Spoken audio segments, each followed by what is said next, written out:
Welcome to Back in the Day. This is part 2 of our special series, Hard Times, America in the Great Depression. In part 1, we looked at some of the events and circumstances that led to the Depression, from the boom that followed the end of World War I through the lavish years of prosperity that characterized the Roaring Twenties. In part 2, we will examine how the new Roosevelt administration dealt with the crisis and the effect of these hard times on the people of America's urban centers. The Depression deepened during 1932, and by the end of that year, unemployment was 23%. Prices were falling, and thousands of banks had closed. It was in this atmosphere that the American people decided that a change of course was in order, and Franklin Delano Roosevelt offered that change. In his inaugural address, Roosevelt didn't hesitate to place the blame for the Depression on President Hoover and his administration. True, they have tried, but their efforts have been cast in the pattern of an outworn tradition. Faced by failure of credit, they have proposed only the lending of more money. Stripped of the lure of profit by which to induce our people to follow their false leadership, they have resorted to exhortations, pleading tearfully for restored confidence. They only know the rules of a generation of self-seekers. They have no vision, and when there is no vision, the people perish. Yes, the money changers have fled from their high seats in the temple of our civilization.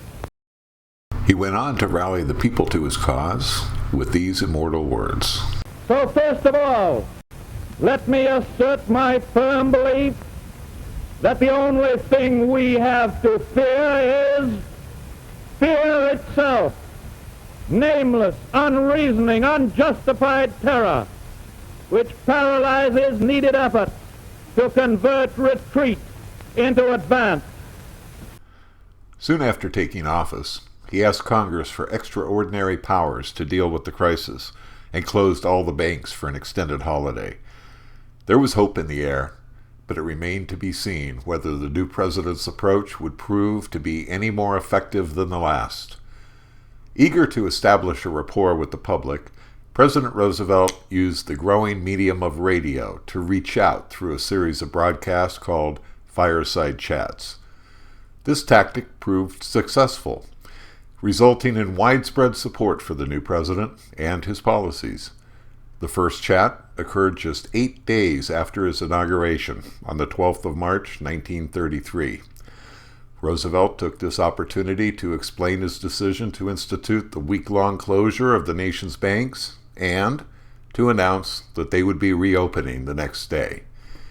I recognize that the many proclamations from state capitals and from Washington, the legislation, the Treasury regulations, and so forth, couched for the most part in banking and legal terms, ought to be explained for the benefit of the average citizen. I owe this in particular because of the fortitude and the good temper with which everybody has accepted the inconvenience and the hardships of the banking holiday. And I know that when you understand what we in Washington have been about, I shall continue to have your cooperation as fully as I have had your sympathy and your help during the past week. The term fireside chat was first used by radio announcer Robert Trout as he introduced the first broadcast. The phrase was meant to create a friendly, intimate atmosphere and help promote trust and understanding. The broadcasts continued throughout Roosevelt's presidency and were later used to reassure the people during the dark days of World War II.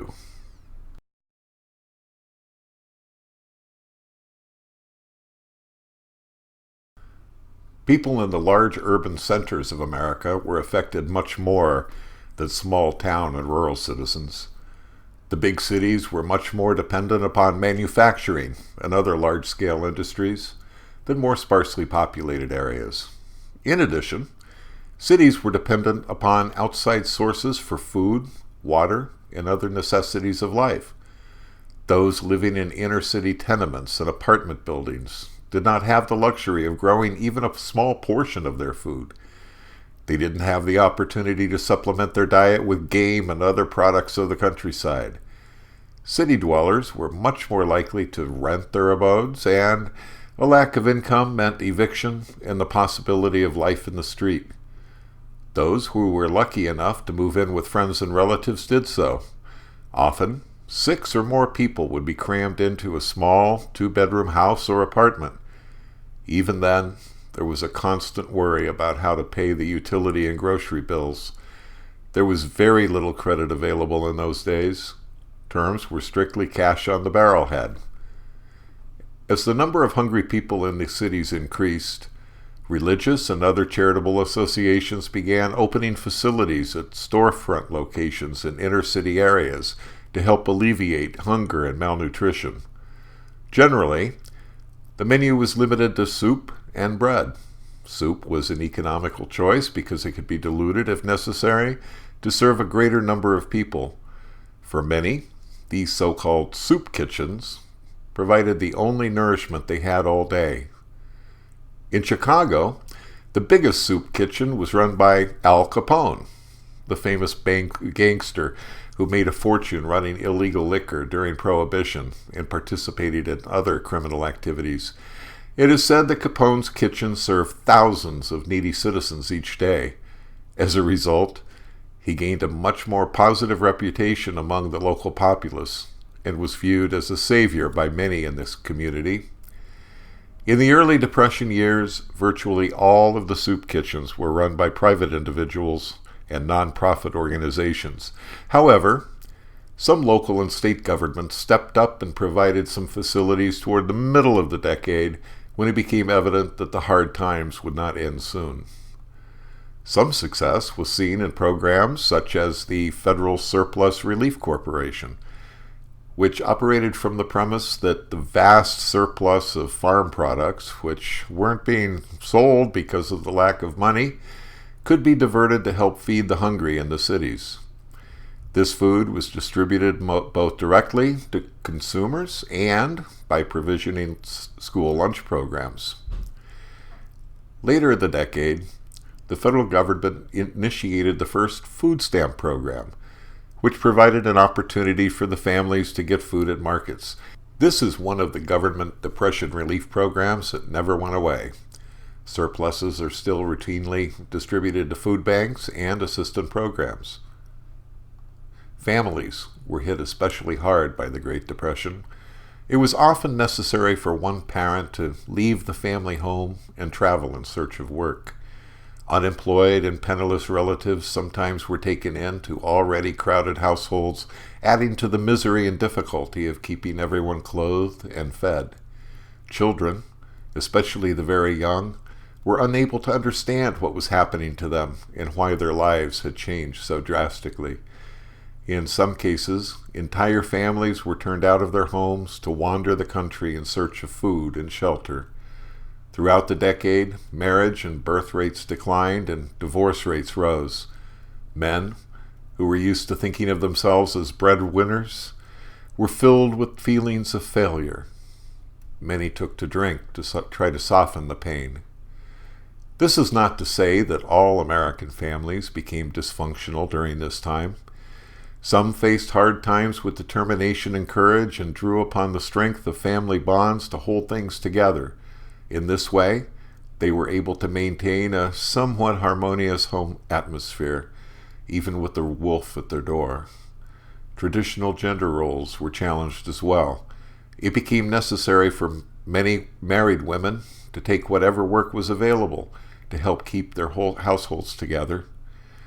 With wages continually falling and fewer jobs available each year, men and women alike were often forced to accept jobs that they would have never dreamed they would take.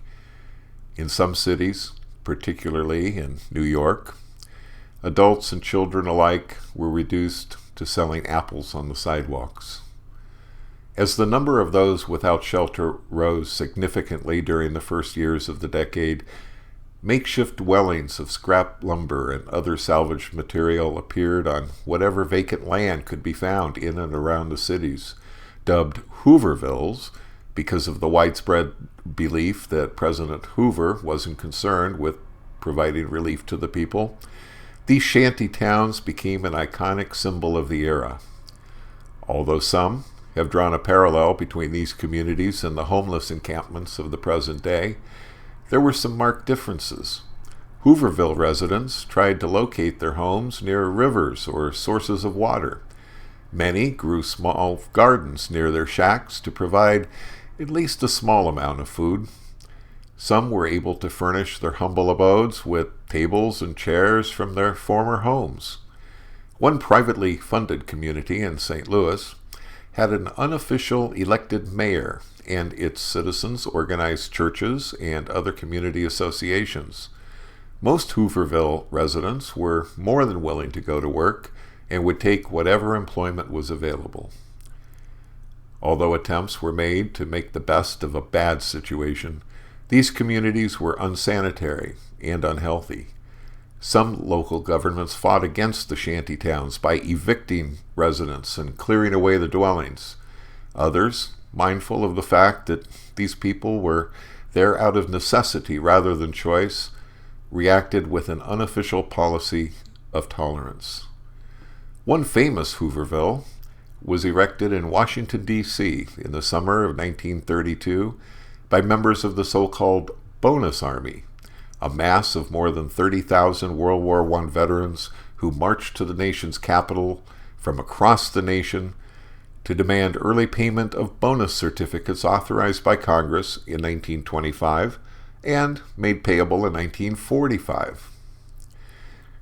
The veterans held daily marches in support of their cause and lobbied Congress for action.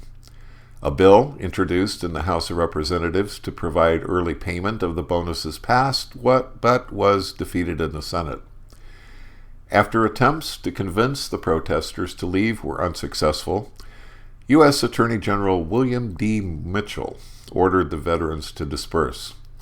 When that order was ignored, President Hoover sent 2 Army units, led by General Douglas MacArthur and Major George S. Patton, to clear the area. The resulting action left 55 veterans wounded. After the community was cleared, the Army set fire to the structures. In contrast, a second demonstration the following year was treated much differently.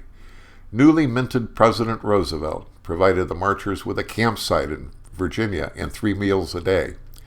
Although attempts were made to negotiate with the protesters, this new bonus army went away empty-handed as well. The majority of these makeshift communities lasted throughout the decade, although there was some margin of belief in most areas in the later years. Most were emptied and destroyed by the early 1940s. Hard times continued for those in America's cities through the end of the decade. Although there were a few more jobs available as time went by, the unemployment rate never dropped below 14%. It wasn't until the onset of World War II that things really got better, when manufacturing plants geared up to support the war effort. In Part 3, we will examine the difficulties faced by farmers and other rural Americans, and take a look at a major climate event that triggered one of the greatest migrations in recent history. If you're enjoying this series, please consider subscribing to the BygoneLife YouTube channel. And don't forget to check out our website at BygoneLife.com, where you can explore 20th century America through the eyes and ears of those people who were there. Until next time, happy history.